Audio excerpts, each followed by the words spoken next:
Good day, welcome. Before I talk about anything, just have a look.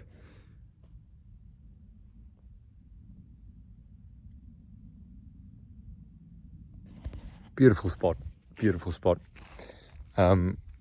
So the title of the video might sound quite crazy, like how can insecurity be an illusion and become one with love? That sounds very trippy, sounds very crazy in a sense, but I'm going to talk about my view on this, and it's not in purpose to convert anyone that's listening to a belief, and it's not to convince you of anything, but it's more just thoughts to play with. And I thought, why not be in this very, very gorgeous, unbelievably gorgeous spot. It's been a long winter, and now the spring is springing up. So, insecurity, how is that an illusion? How is insecurity an illusion? So the way I see it is that we all have an ego. An ego, to me, is your identity and perception of what is reality and who you are. But that perception and identity is subjective. It's not objective. So everything that you experience and perceive is through the lens of an ego. A tree is a tree. It's tall. It's got branches. That's ego. That's a perception. That's an identification. Or if I tell you my name is Edmund, which is my name, I guess, and I am this tall, I love doing this, then that's also ego, because it's not who I am, it's a perception and identification of who I am.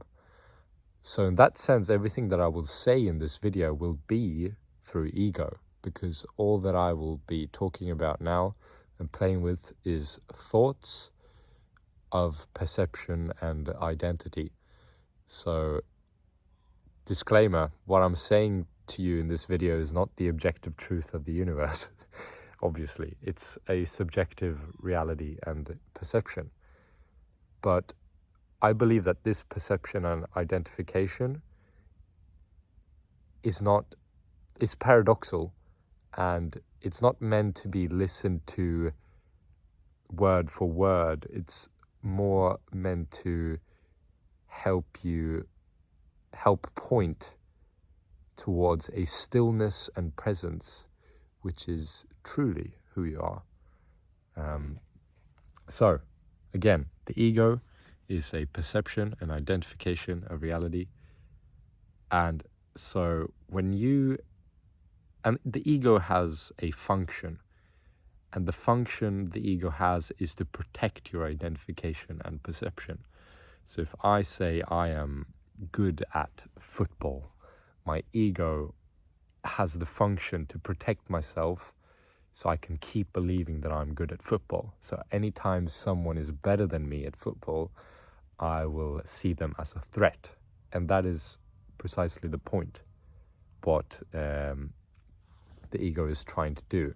It's constantly scanning after threats, but these threats are only in relation to your perception and your identification, meaning all the threats and all the insecurity you feel is all just a perception of who you are and reality. It's not actually real, which means that in the objective reality, there is no such thing as an insecurity.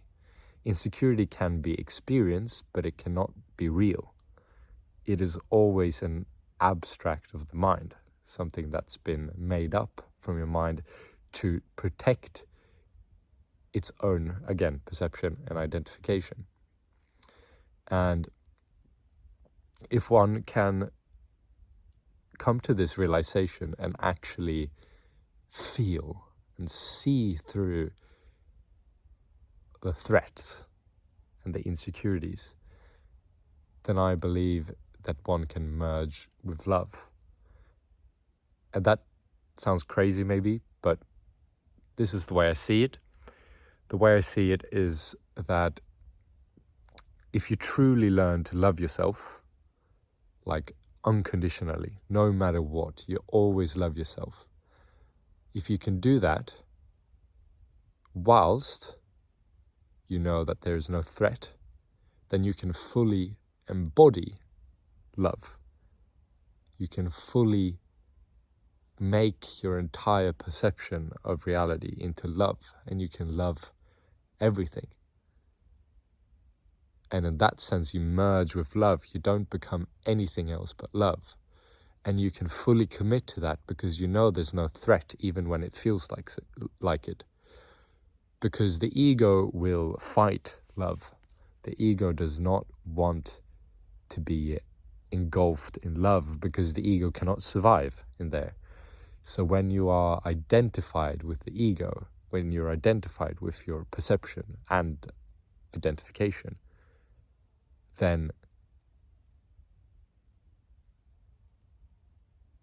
you will fear love.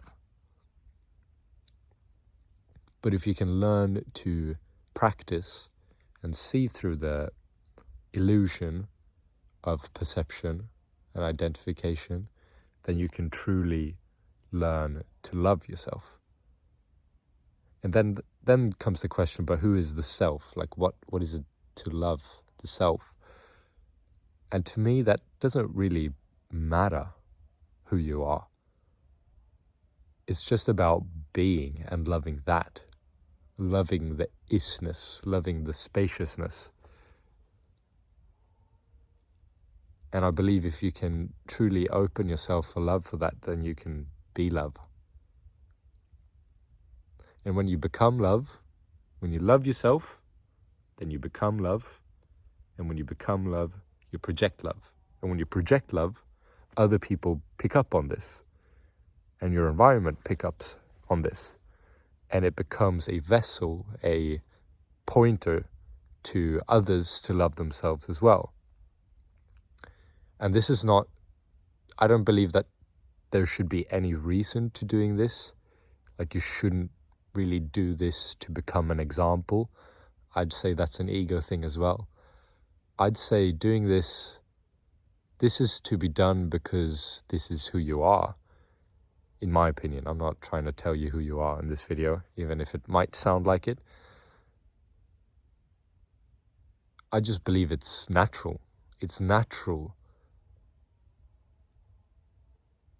to live presently and in stillness without the ego merged in love. I believe that's where we're all headed. And yeah, that's all I wanted to talk about in this video, in this beautiful spot. Again, play around with these thoughts. They are not meant to convince you or to make you believe something that might not resonate with you. So play with the thoughts and leave some comments if you have some thoughts about this, if you disagree, if you agree. Just let me know.